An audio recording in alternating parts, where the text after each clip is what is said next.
नमस्कार बंधुरा स्वागत दुनियाते सबाइके वेलकाम जानाई। आज बनाबो टेस्टी तालेर केक डिम छाड़ा। सबार प्रथमे एक बड़ पात्रेर मध्य दिए दिচ্ছি 2 टेबिल स्पून टक दई।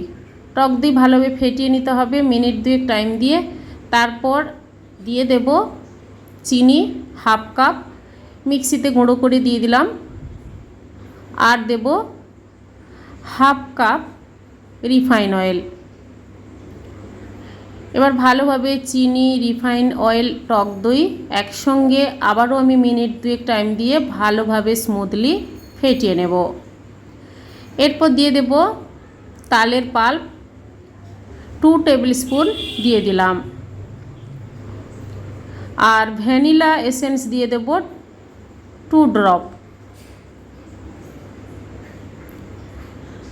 এরপর ভালোভাবে মিশিয়ে নেব তালের পাল্প और ভ্যানিলা এসেন্স। এরপর দিয়ে দেব 1 কাপ ময়দা। আপনারা ময়দার সঙ্গে সুজি দিতে চাইলে অল্প সুজি দিতে পারেন। ময়দা দেওয়ার পর দিয়ে দিচ্ছি লিকুইড মিল্ক। আগের থেকে গরম করে ঠান্ডা করে রেখেছিলাম। অল্প অল্প করে কেকের ব্যাটারটা তৈরি করে নিচ্ছি। বেশি ঘন নয় আর বেশি পাতলাও নয়, সেভাবে করে ব্যাটার তৈরি করে নিলাম। এরপর দিয়ে দেব বেকিং পাউডার আর baking soda half tablespoon করে। ভালোভাবে মিশিয়ে কেক বানানোর জন্য একটা সিলভারের বাটি নিয়েছি। ওই বাটির মধ্যে অল্প তেল মাখিয়ে নেব, রিফাইন তেল। কেক বানিয়ে নেওয়ার পর কেকের বাটি থেকে কেকটা সহজে বের করে নিতে পারবো। আর ওপর থেকে দিয়ে দিচ্ছি ময়দার গুঁড়ো, চারিদিকে এইভাবে ছড়িয়ে দিচ্ছি।